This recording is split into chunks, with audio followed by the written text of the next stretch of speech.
parler de cette polémique autour des jours fériés, des 2 jours que veut supprimer le gouvernement pour faire des économies. Un texte d'orientation qui était adressé aux partenaires sociaux laissait entendre que les 2 jours spécifiques à l'Alsace et à la Moselle pourront être discutés avant que François Bayrou ne clarifie la position du gouvernement, sous pression, il faut bien dire, des élus locaux, qui n'étaient évidemment, ces déclarations, pas du tout de leur goût. On regarde et on écoute les précisions d'Antoinette Chevroux de La Roulière.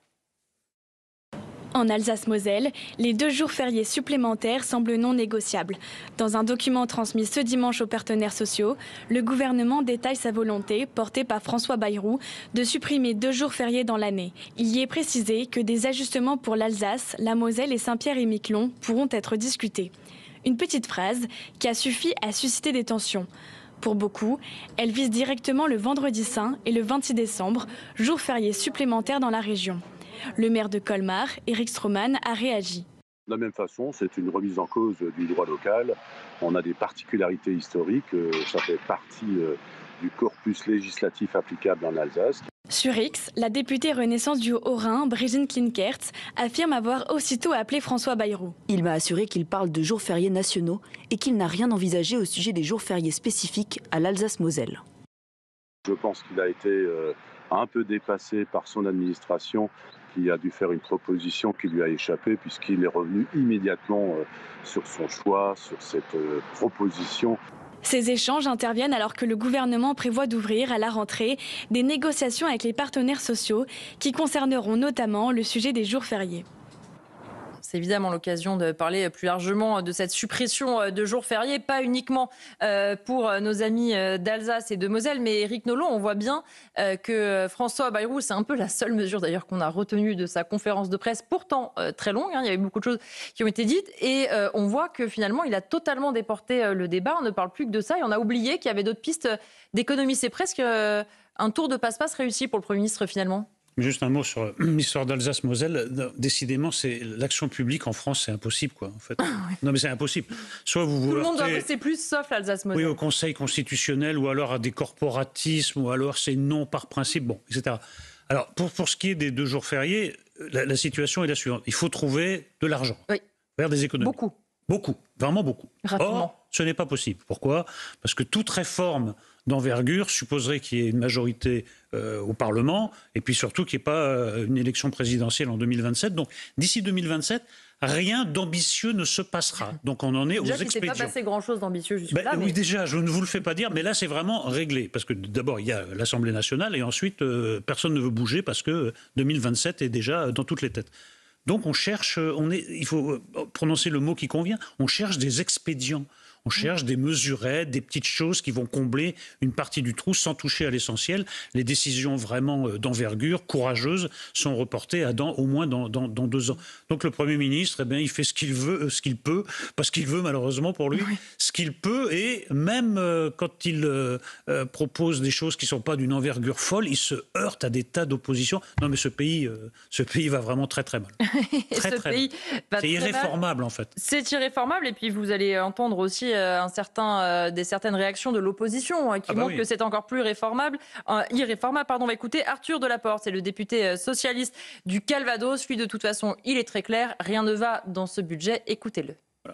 François Bayrou fait tout pour être censuré en octobre et c'est malheureux parce qu'on perd du temps. On perd 4 mois d'été où il essaie de montrer des muscles en disant « regardez comme je suis courageux », mais finalement ce n'est pas du courage, c'est de la déraison. Aujourd'hui on a un Premier ministre qui nous dit qu'il est au bord de la falaise et qui continue d'avancer tête baissée.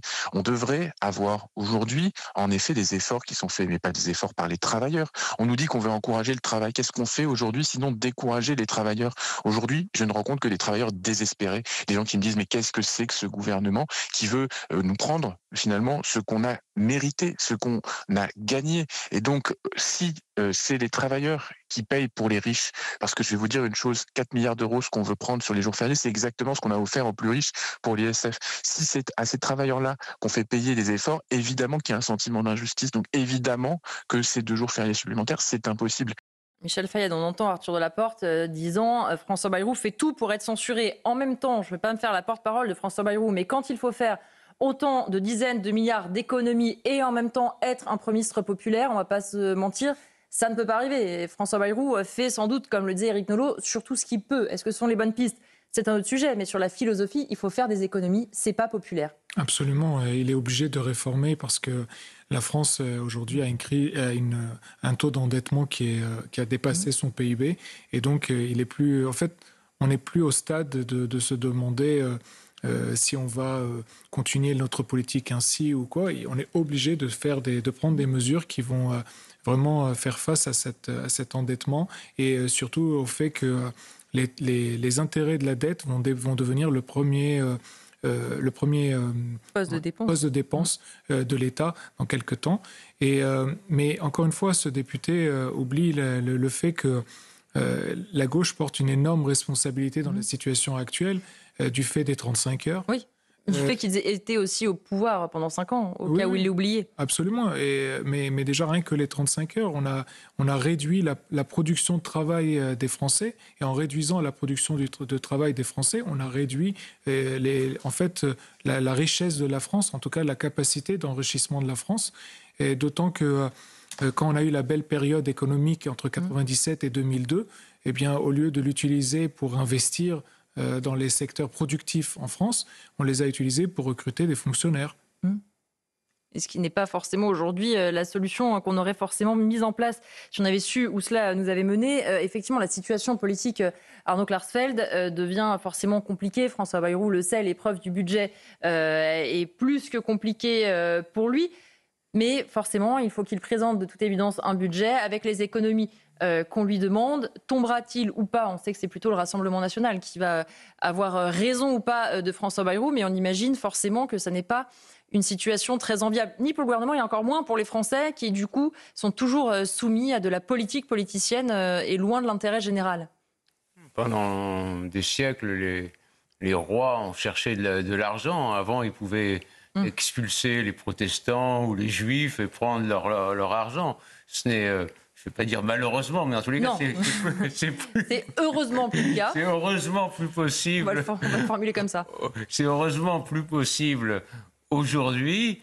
Prendre l'argent aux riches, oui, c'est moralement, pourquoi pas, mais les riches ne se laissent pas faire. Les riches produisent aussi. Ils produisent d'abord, et en plus, si on leur prend trop d'argent, ils s'en vont.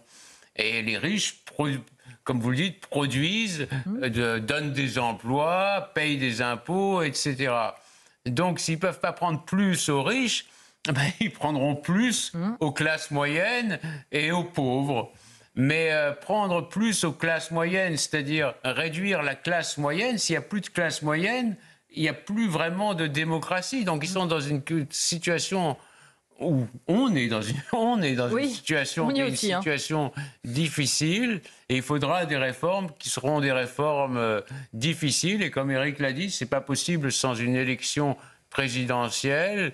Et j'ai entendu le monsieur du Parti socialiste. Si le Parti socialiste décide de censurer, il y aura la censure parce que c'est le petit bout de gauche qui fait tenir Bayrou. Donc s'il décide de censurer... ça s'en est fini de Bayrou, qui est un taux de popularité très bas, presque aussi bas qu'Emmanuel Macron. Et Emmanuel Macron pourra vouloir prendre quelqu'un de gauche. Lucie Cassé est toujours disponible, je pense. Apparemment, jour et nuit. Mais il y a encore quelque chose. Monsieur Delaporte, donc, qui représente le PS...